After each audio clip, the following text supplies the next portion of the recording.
Hi guys! So for today's video, ang ibibida natin ay yung mga bagong products nga ng EB Advance or ng Bilena. At Diyos ko, sabay-sabay na naman yung mga vloggers na naglabas ng kanilang mga videos na shuketh na naman po tayo. So, eto yun. Binili ko yung isang buong set. So pag binili mo yung isang buong set, binili ko to sa Lazada, you're gonna get like a free pouch. Hi, sir. And I am talking about the EB Advance Power Paint Multi-Use Color Cream.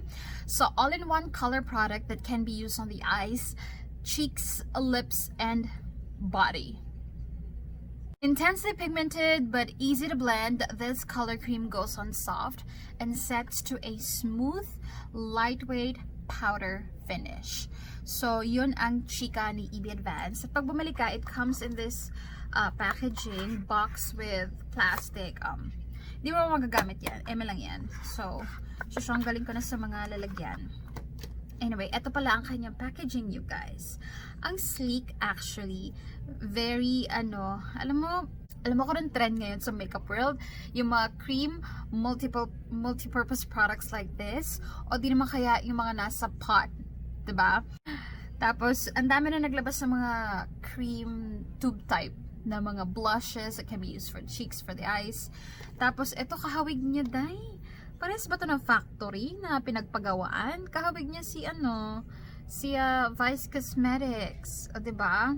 Pero itong si Bilena meron kang 11 grams of product. And nandun din pala sa box yung ingredients if you wanna know the ingredients of this product. Yeah. So, tinesting ko na yung isa yesterday, and I must say, you guys, I am very, very shooketh. Na-shookethable talaga ako ng bonggang-bongga. Kahapon kasi, ginamit ko itong si Scarlett. Ginamit ko siya sa lips ko. Pinabayaan ko lang, lang, tinry ko lang kung gandara, kung powder matte finish siya. And you guys, kiss proof. And you guys, very long lasting. Akala ko pa naman ang pinakabidang quality nito is, blush, siguro sa eyeshadows, but not so much sa lips, gaya ng mga iba na pag blush kasi, pag blush yung parang main asset niya, parang hindi siya ganun ka-long lasting sa lips. But dai, I was super duper shook at dai.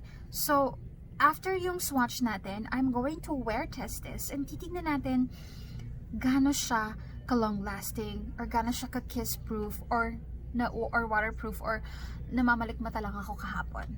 So we have 4 shades, and ipapakita ko sa inyo ano ba talagang difference, kasi dun sa mga ibang videos na napanood ko parang mukhang pare-parehas na naman. So sipatin na natin. As per usual, lightest muna. This is the first shade, and this is called Sangria. Well, base dun sa base dun sa takip pa. So may warning na sa atin yung ibang mga nauna nag-upload ng video na this is very pigmented. A little goes a long way. So this is Sangria if you're gonna use it on your lips. I'm sorry guys, tarik na tarik ang araw today. So baka wash out na naman na keys.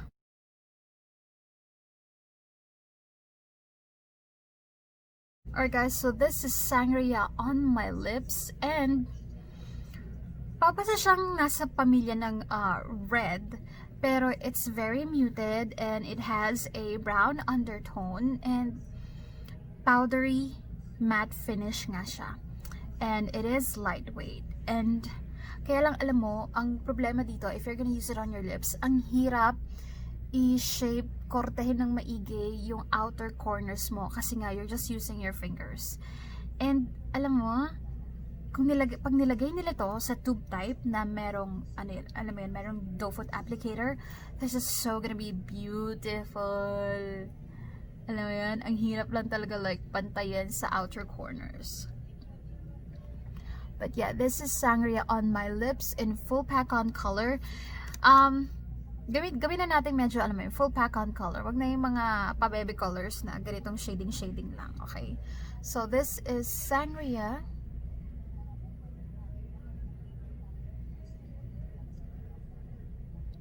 So, 5 minutes na ang nakakalipas. So, Tingnan na natin kung totoo ba ang nakita ko kahapon.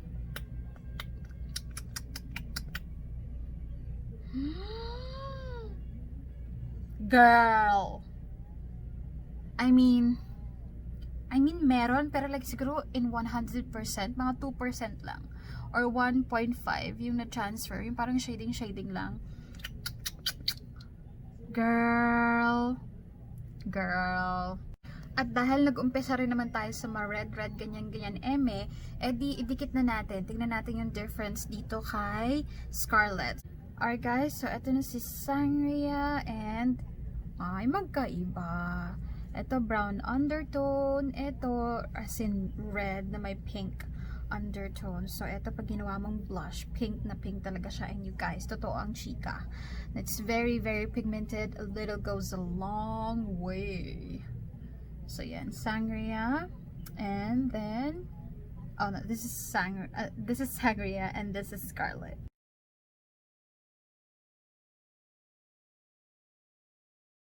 This is Sangria on my lips. Parang ano nga siya. So it's not that matingkad in person. Pero pink undertone na red nga talaga siya. Is it blue toned? No, not really. Hindi naman siya super duper parang blue toned red. Bet ko ba tong klase ng red na ganito? Eme lang, sakto lang. Pero yeah. This is Sangria. Next natin is si Amber. Alright guys, so this is Amber. Sorry. Butchered na naman po yung swatch natin. Pero I hope you can see the difference ng mga shade. This is parang ma-pink, brown, mauve. This one is red, pink talaga. And this one is their burnt orange entry. I swear to God. So, yan ang parang ma-orangey na blushicals. And then, ito siya if you're gonna use it on your lips. So, let's use it on my lips na.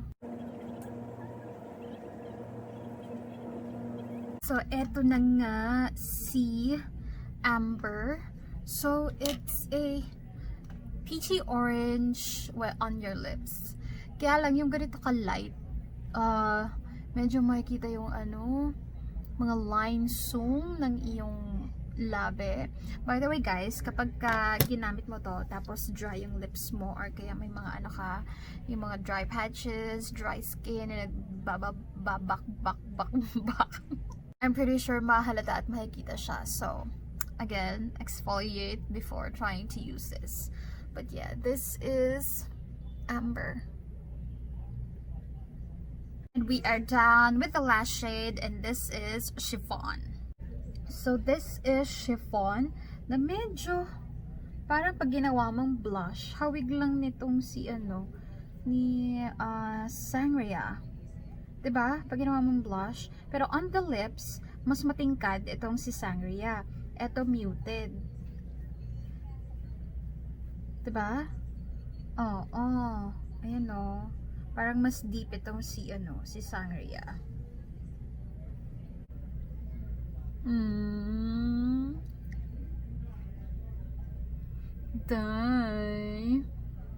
Dai si chiffon, dai. Ang ganda. Okay, this is my favorite shade out of all the 4. Chiffon is the key to success. My God. Kapag kamorena ka, lalabas tong like really nude. Pero if you're my skin tone, medyo muted din siya. Nude-ish, but a little bit hint of brown pink. That's what it looks like in person. Ang ganda. I love it. Getchingin nyo to guys. Ganda. So, this is hirap pa.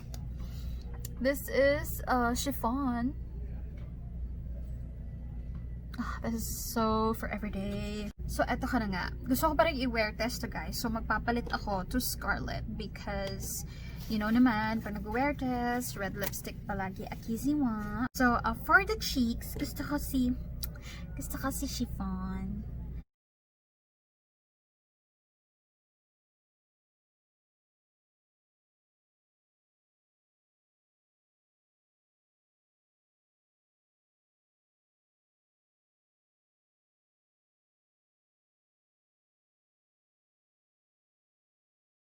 Okay, so, habang nilalagay ko to, chishika ko na ngayon pa lang, i-recommend ko na itong product na to kasi mura lang naman siya. It's just 199 or 195. Something like that. Tapos, palas, pagdating sa mga shades, honestly, yung favorite ko si chiffon. And, well, magkamukha naman kasi sila medyo ni Sangria. Pero, sa lips, magkaiba eh. So, I think Sangria and Chiffon are my fave. Actually, I like them all. Pwera dito kay... I mean, typical si Scarlett. Anyway, abangan natin ang lunchtime dahil doon natin matetest kano ka tibay at ka-long lasting itong si... my God, what's your name? Haba kasi. EB Advance Power Paint Multi-Use Color Cream. Anon?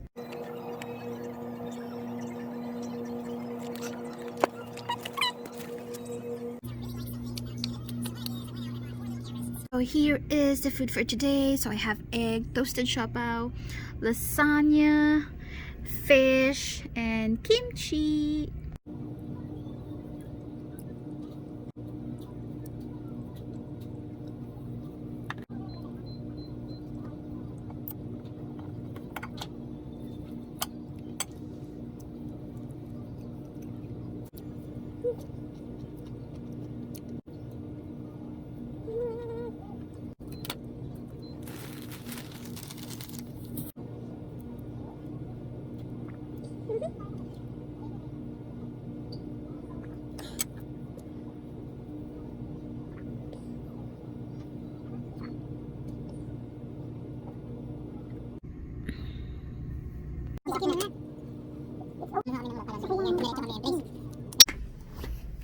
Alright guys, so eto na ang finished product.